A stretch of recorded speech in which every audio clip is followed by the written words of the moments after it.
தமிழ்நாட்டில் இருக்கக்கூடிய இஸ்லாமிய கிறிஸ்துவ சிறுபான்மை மக்களை ஒட்டுமொத்தமாக அழித்து பிஜேபிக்கு அடகு வச்சு எங்களை கொல்லக்கூடிய ராட்சசன் தான் எடப்பாடி பழனிசாமி. ஓபிஎஸ் என்னைக்கு இணைஞ்சாரோ அன்றைக்கே நம்ம வின் பண்ணிட்டோம் திமுக.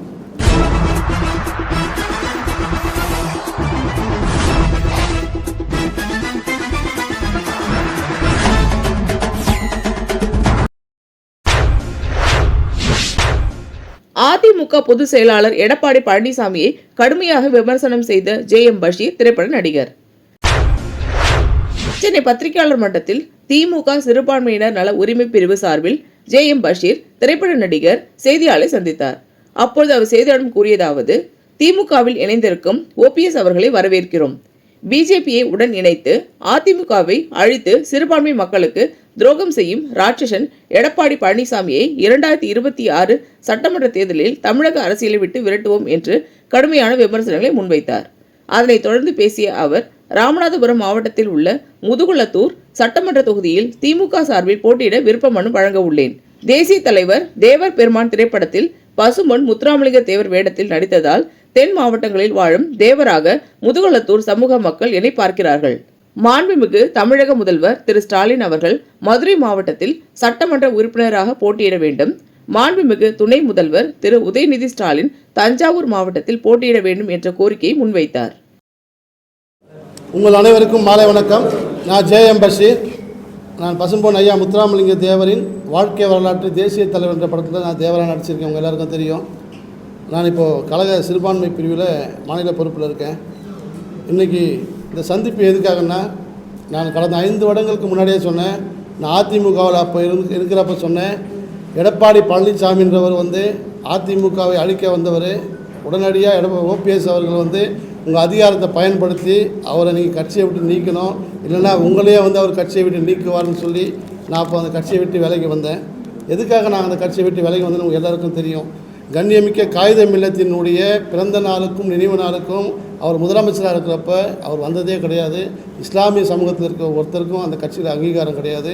ஒரு மாவட்ட செயலாளர் கூட முஸ்லீம்கள் அதில் இல்லை. அப்படின்ற ஒரே ஒரு காரணத்துக்காக நான் கேட்டேன், என்னை கட்சியை விட்டு நீக்கினாங்க.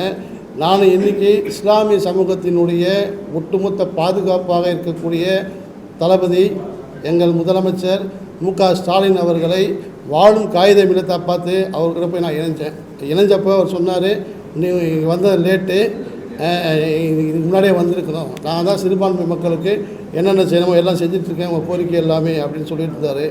இன்றைக்கி ஓபிஎஸ் ஐயா அன்றைக்கி சொன்னது இன்றைக்கி நடந்திருக்கு. அவர் கழகத்தில் இணைஞ்சிருக்காரு. அவர் திராவிட முன்னேற்ற கழகத்தின் சார்பாகவும் என் சார்பாகவும், ஏன்னா நான் அவருடைய அபிமானி இந்த உலகத்துக்கு தெரியும், என் சார்பாகவும் ஐயா அவர்களை திமுக கழகத்தின் தாய் கழகத்திற்கு வருகிறவர்கள் வரவேற்கிறேன். இன்றைக்கி அதிமுகவில் சிறுபான்மை மக்களை, தமிழ்நாட்டில் இருக்கக்கூடிய இஸ்லாமிய கிறிஸ்துவ சிறுபான்மை மக்களை ஒட்டுமொத்தமாக அழித்து பிஜேபிக்கு அடகு வச்சு எங்களை கொல்லக்கூடிய ராட்சசன் தான் எடப்பாடி பழனிசாமி. இந்த ராட்சசனை அழிக்கணும்னா இன்றைக்கி தமிழக முதல்வருடன் ஓபிஎஸ் ஐயா அவர்கள் கைகோர்த்திருக்கிறது எங்கள் எல்லாருக்கும் மிகப்பெரிய சந்தோஷமாக இருக்குது. இஸ்லாமிய மக்கள் மட்டுமல்லாமல் நான் தேவராக நடித்ததுனால எனக்கு தேவர் சமுதாய மக்கள் எல்லாம் நான் வாழும் தேவராக பார்த்துட்ருக்காங்க. நான் இன்றைக்கி தென் தமிழகம் எங்கே போனாலும் என்னை தேவராக நினச்சி என் கூட ஃபோட்டோ எடுக்கிறாங்க, என்கிட்ட ஆசீர்வாதம் வாங்குறாங்க. நான் நிச்சயமாக வரும் சட்டமன்ற தேர்தலில் ராமநாதபுரம் மாவட்டத்தில் நான் விண்ணப்பம் கொடுக்கலான்ட்டு இருக்கேன், விருப்ப மனு கொடுக்கலான்ட்டு இருக்கேன். நாளைக்கு நிச்சயமாக முதலமைச்சரிடம் பார்த்து கொடுப்பேன். அடுத்து 3வதாக ஒரு கோரிக்கை வச்சுருக்கேன். என்னென்னா, தமிழக முதல்வரும் எங்களுடைய துணை முதல்வர் உதயநிதி அவர்களும் இன்றைக்கி சென்னையிலே தான் இருக்காங்க. கொளத்தூர் தொகுதியில் முதலமைச்சர் நிற்கிறாரு, இங்கே சேப்பாக்கம் தொகுதியில் உதயநிதி அண்ணன் நிற்கிறாங்க. பட் இவங்க எல்லாமே தென் தமிழகத்துக்கு போகணும். அதாவது மதுரையில் முதலமைச்சரும் தஞ்சாவூரில் உதயநிதி ஸ்டாலின் அவரும் நிற்கிறேன். ஏன்னா கலைஞர்லேருந்து எம்ஜிஆர்லேருந்து ஜெயலலிதா அம்மாலேருந்து காமராஜர் எல்லாமே தென் தமிழகத்தில் போட்டியிட்டு தமிழகத்தில் வரலாறு படைத்த தலைவர்கள், முக்கியமான தலைவர்கள். இன்றைக்கி சென்னையில் நம்ம 100க்கு 100% வின் பண்ண கொடுக்கும். இன்றைக்கி தென் தமிழகத்தில் நம்ம வீக்காக இருக்குது நிறைய சொன்னாங்க. மதுரையிலேருந்து ஒரு சிலர் திமுகவிலேருந்து பிரிஞ்சு அதிமுகவுக்கு போயிட்டான்னு சொன்னாங்க. அதெல்லாம் கிடையாது. ஒட்டுமொத்த தென் தமிழகத்தினுடைய ஒரே தலைவர் ஐயா ஓபிஎஸ் தான். இன்றைக்கி ஓபிஎஸ் இங்கே திமுகவோட இணைஞ்சதுனால தென் தமிழகத்தில் இருக்கக்கூடிய தேவர் மக்கள் மட்டும் இல்லாமல் உண்மையான, அதாவது புரட்சித் தலைவர் எம்ஜிஆரை நேசிக்கக்கூடியவர்களும் புரட்சித் தலைவர் அம்மாவை நேசிக்கக்கூடியவர்களும் 3 முறையாக இன்றைக்கி முதலமைச்சராக அம்மாவால் உருவாக்கப்பட்ட ஓபிஎஸ் அவர்கள் திமுகவில் வந்திருக்காருன்னா இந்த கட்சியினுடைய அழிவு எந்த அளவுக்கு அவர் மனதை பாதிச்சிருக்கோம், அவர் எவ்வளோ சோதனையை தாங்கியிருப்பார். அவர் பேசுகிறப்போ எங்களுக்கெல்லாம் ரத்த கண்ணீர் வருது. அவர் வந்து இன்றைக்கி இணைஞ்சிருக்காருன்னா அம்மாவின் விசுவாசிகளும் புரட்சித் தலைவரின் தொண்டர்களும் நிச்சயமாக எடப்பாடி கட்சியை விட்டு நீக்கி, அந்த எடப்பாடி அதிமுக விட்டு நீங்கி எல்லோரும் திமுகவில் இணைக்கணும். அதாவது எம்ஜிஆரே வந்து திமுகவில் வந்தவர் தான் தாய் கழகம். இந்த தாய் கழகத்தில் எல்லாரும் இணைஞ்சு நம்மளுடைய ஒரே துரோகி, இஸ்லாமியர்களின் துரோகி, இஸ்லாமியர்களை அழிக்க வந்த ராட்சசன் எடப்பாடி பழனிசாமியை அரசியலை விட்டே அடியோடு ஒழிக்கணும். இதுதான் என்னுடைய கோரிக்கை. இந்த கோரிக்கையை வலியுறுத்துறதுக்காகவும் என்னுடைய மனதில் இருக்கக்கூடிய இந்த குமுறல்களை சொல்வதற்காகவும் தான் உங்களை சந்தித்தேன். நன்றி, வணக்கம். ஏதாவது கேட்கணும்னா கேட்கலாம். இல்லை, அது ரொம்ப லேட் நியூஸ். அது அவங்க கட்சி ஆரம்பித்து அது எந்த அளவுக்கு என்னன்னு தெரியல. பட் இன்றைக்கி வந்து என்றைக்கு ஓபிஎஸ் ஐயா வந்து நம்மளோட இணைஞ்சாரோ 234 தொகுதியை நம்ம ஜெயிச்சு தான் இன்றைக்கே நம்ம பிளான் பண்ண. எலெக்ஷனே தேவையில்லை, நம்ம வின் பண்ணியாச்சு. ஓபிஎஸ் என்றைக்கு இணைஞ்சாரோ அன்றைக்கே நம்ம வின் பண்ணிட்டோம் திமுக.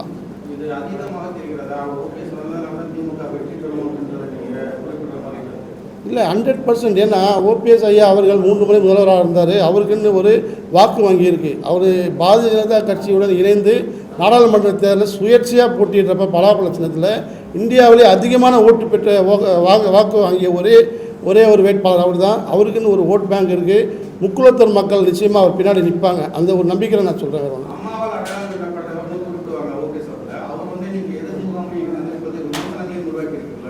சார், அம்மாவால் அடையாளப்படுத்தப்பட்டவர் அம்மாவுடைய கட்சி.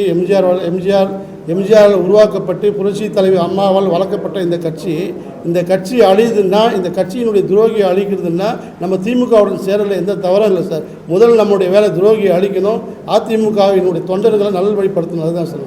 அதிமுகவில் இருக்கும்பொழுது திமுகவை எதிர்த்து எப்போதும் அரசியல் செஞ்ச அதிமுகவுடைய தொண்டர்கள் நிர்வாகிகள் ஓபிஎஸ் திமுக வந்துட்டதுனால எப்படி வந்து திமுக ஓட்டு போடுவாங்க? இது பின்னாடி வேற இருக்கும் சார். இது 100% ஓபிஎஸ்ஐ ஃபாலோ பண்ணுற தொண்டர்கள்லாம் அவரை தான் தலைவராக வச்சுருக்காங்க. தலைவர் என்ன சொன்னாலும் தலைவர் கிணத்துல குதினாலும் குதிக்கணும், அவன் தான் சார் உண்மையான தொண்டர். இன்றைக்கி ஓபிஎஸ் சிந்தித்து செயல்படக்கூடியவர், நிதானமாக செயல்படக்கூடியவர்னு உங்கள் எல்லாருக்குமே தெரியும். ஏன்னா உடனடியாக ஒரு முடிவு எடுக்க மாட்டார். அவர் என்ன சொல்கிறாரோ அவரை ஃபாலோ பண்ணுற தொண்டர்கள் செஞ்சால் தான் உண்மையான தொண்டராக இருப்பார் சார்.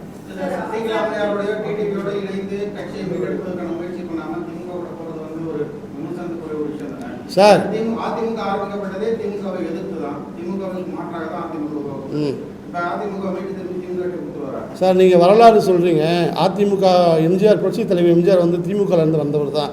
திமுகவிலேருந்து சில பிரச்சனைகளால் அவர் வெளியே வந்து அதிமுக ஆரம்பித்தார். இன்றைக்கி இப்படிப்பட்ட வளர்ந்த ஒரு மாபெரும் கட்சியை ஒரு துரோகி அழிக்கிறான்னா அவனை அழிக்கிறதுக்கு கூடிய ஆயுதம் என்னன்னா, நீ திமுகவுடன் இணைந்தால் தான் நம்மளால் அழிக்க முடியும்னு ஐயா ஓபிஎஸ் சரியான முடிவு எடுத்திருக்காரு. மாண்புமிகு முதலமைச்சரும் அவர் அரவணைச்சிருக்காரு. இப்படி இருந்தால் தான் சார் நம்ம அந்த அதிமுகவின்ற தொண்டர்களை காப்பாற்ற முடியும். அதிமுக தொண்டர்கள்லாம் ஒட்டுமொத்தமாக இன்றைக்கி திமுகவுக்கு வரணும் சார். இதுதான் என்னுடைய கோரிக்கை.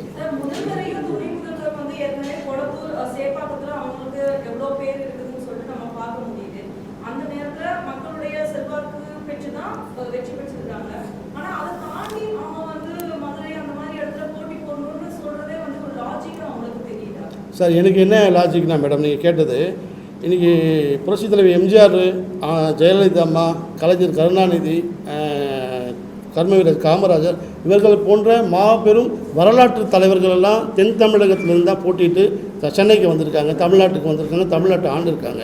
இன்றைக்கு சேப்பாக்கம் தொகுதியிலேருந்து நம்ம அரசியல் பண்ணிட்டு இருந்தால் இங்கேருந்து கடந்து இதை நம்ம ஜெயிச்சிட்டோம். சென்னையை வந்து நம்ம 100% கையில் வச்சுட்டோம். இன்றைக்கி தமிழ்நாட்டில் வந்து நீங்கள் எனக்கு வந்து திராவிட முன்னேற்ற கழகத்தினுடைய தலைவர் கலைஞர் அவர்கள் போட்டியிட்ட திருவாரூரில் போய் சின்னவர் போட்டியிடணும்னு எனக்கு ஆசை. ஏன்னா அந்த வழி வந்தது. மீண்டும் எங்களுடைய இளைய தலைமுறையின் தலைவர் அவர் அங்கே போய் போட்டியிட்டால் இது ஒரு வரலாற்று பதிவாக இருக்கும். எங்கள் முதலமைச்சர் அவர்களும் மதுரையில் போய் போட்டியிட்டால் ஒரு வரலாற்று பதிவாக இருக்கும்னு என்னுடைய ஆசை. என்னுடைய ஆசையை வெளிப்படுத்தினேன், அவ்வளோதான். தவிர மற்ற தலைவருடைய கேள்வி தான்.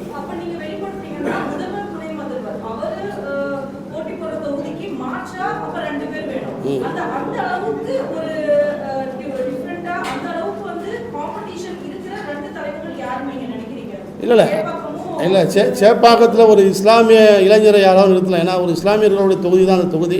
இன்றைக்கி திராவிட முன்னேற்ற கழகத்தில் தான் இஸ்லாமியர்களுக்கு அதிக மரியாதை கொடுக்குறாங்க. எனக்கு அந்த உடன்பாடெலாம் இல்லை மேடம். நான் கேட்பேன், வாய்ப்பு கேட்டிருக்கேன். ராமநாதபுரம் தான் கேட்க போகிறேன். ராமநாதபுரத்தில் எந்த தொகுதி கொடுத்தாலும் பசும்பொன் முத்துராமலிங்க தேவர் வாழ்ந்த இந்த பசும்பொன் அடங்கி அந்த தொகுதி கொடுத்தாலும் நிற்க நான் தயாராக இருக்கேன்.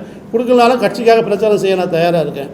இவங்க எல்லாம் அங்கே போயிருந்தாங்கன்னா இன்னும் மக்களுக்கு கொஞ்சம் எழுச்சியாக இருக்கும். சென்னையிலேருந்து முதலமைச்சர் அங்கே போயிட்டாருன்னா அப்படின்னு என்னுடைய தனிப்பட்ட கருத்து. அதுதான் குளத்தூருக்கு தலைவர் அந்த தொகுதியில் யார் ஒர்க் பண்ணுறாங்களோ அவங்கள செலக்ட் பண்ணணும் சார். ஏன்னா இன்றைக்கி சேகர் பாபு கூட குளத்தூர் அவர் தான் பார்த்துட்ருக்காரு. அவரே கூட குளத்தூரில் கூட நிற்க வைக்கலாம். ஆர்கே நகருக்கு வேற ஆளை கூட நிற்க வைக்கலாம். ஒன்றும் தப்பு. இன்றைக்கி இருக்க இளைஞர்களுக்கு அதிகமான வாய்ப்பு திமுகவில் கொடுக்கப்படும் சொல்கிறாங்க. நிச்சயமாக 40 வயசுக்குள்ள இளைஞர்கள் நிறைய பேர் இந்த வாட்டி சட்டமன்ற தொகுதியில் போட்டிட்டு நிச்சயமாக ஜெயிப்பாங்க. 234 தொகுதியும் நிச்சயமாக ஜெயிக்கணும் அப்படின்னு சொல்லிட்டு என்னுடைய வேண்டுதல்.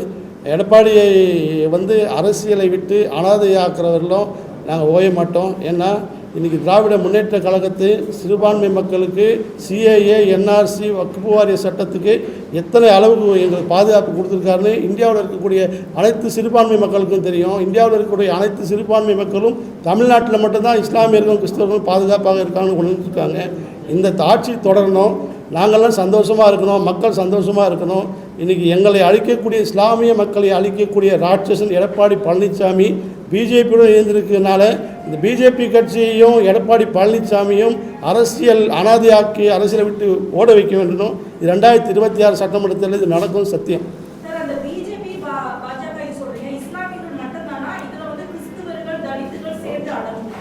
மேடம், சிறுபான்மைன்னா முஸ்லீம்கள், கிறிஸ்தவர்கள், ஜெயினர்கள் இவங்கெல்லாம் சிறுபான்மையாக நம்ம தமிழ்நாட்டில் இந்தியாவில் வச்சுட்ருக்கோம். இவங்களுக்கு எல்லாமே ஒரு பாதுகாப்பு வேணும்.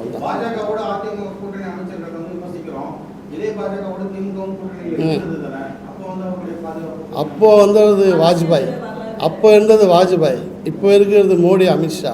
அப்போ இந்த மாதிரி பிரச்சனைலாம் இல்லை சார். அப்போ சிஏஏ என்ஆர்சி சட்டம்லாம் அவங்க கொண்டு வரல.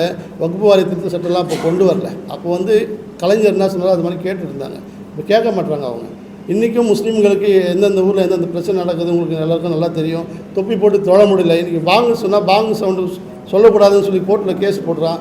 இது மதுரையில் பார்த்தீங்கன்னா இன்றைக்கி ஒரு கோயிலில் முருகர் கோயிலில் அது எத்தனையோ ஆண்டு காலமாக அந்த தர்காவில் அங்கே ப்ரேயர் பண்ணியிருந்தாங்க. இதுவரைக்கும் எங்களுக்கு சண்டையே கிடையாது சார். நானும் எத்தனையோ வாட்டி அந்த தர்காவுக்கு போயிட்டுருக்கேன். இப்போ புதுசாக ஒரு சண்டையை கிளப்பி இஸ்லாமியர்களுக்கும் இந்துக்களுக்கும் ஒரு சண்டையை ஏற்படுத்தி இது குளிர்காயலான்னு பார்க்குறாங்க. நிச்சயமாக இது தமிழ்நாட்டில் நடக்காது சார்.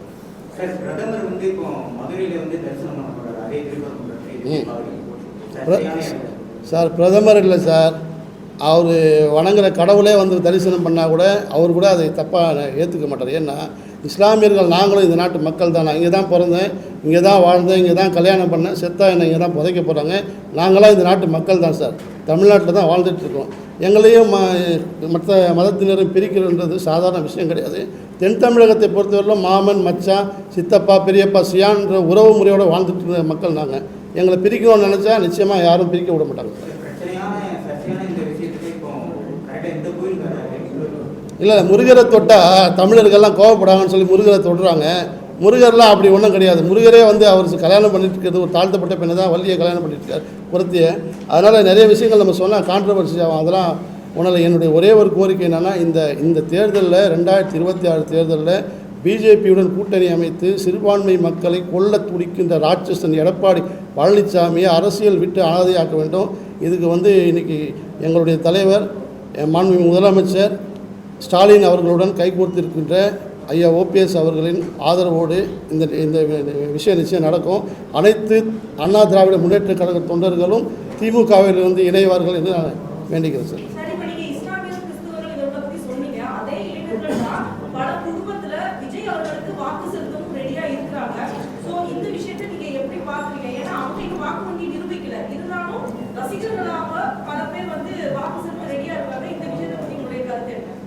நானும் விஜய் ரசிகர் தான். அதனால் ரசிகர்ன்றது வேறு, ஓட்டுன்றது வேறு, வாக்குன்றது வேறு, ரசிகர்ன்றது வேறு. பட் நான் விஜய் சார் படம் எனக்கு ரொம்ப பிடிக்கும். நான் பார்ப்பேன், கைத்தட்டுவேன், விசில் அடிப்பேன். பட் ஓட்டு போடணுன்னா என்னுடைய வாழ்க்கையை யார் நிர்ணயிப்பாங்க, எனக்கு யார் பாதுகாப்பு கொடுப்பாங்களோ அவங்களுக்கு தான் நான் ஓட்டு போட முடியுமே தவிர இப்போது விஜய் சார் பற்றி பேசுகிறது சரியாக இருக்காது. நான் பேச வந்தது எடப்பாடி என்ற இந்த துரோகியை அரசியலை விட்டு நீக்கணும். இதுக்காக தான் பேச வந்தேன் நான். இல்லை, அது விசிலுக்கெலாம் யாரும் தடை போடலன்னா கவர்மெண்ட்டில் தடை போட்டு உத்தரவு போட்டிருக்காங்களா, ஜியோ இருக்கா? அவங்களே சொல்லிக்கிறாங்க தடை போட்டாங்கன்னு சொல்லிட்டு. அப்படிலாம் யாரும் தடை போடல. இப்போ வரும்போது தான் பார்த்தேன் விசில் அடிச்சு தானே இருக்காங்க நிறைய இடத்துல. சார் அதெல்லாம் கவர்மெண்ட் ஜியோலாம் ஒன்றும் போடல சார். சும்மா இவங்களே வாயில் சொல்லிக்கிறது, அவ்வளோதான். இந்த வீடியோ உங்களுக்கு பிடிச்சிருந்தா லைக் பண்ணுங்க, கமெண்ட் பண்ணுங்க, ஷேர் பண்ணுங்க, சப்ஸ்கிரைப் பண்ணுங்க.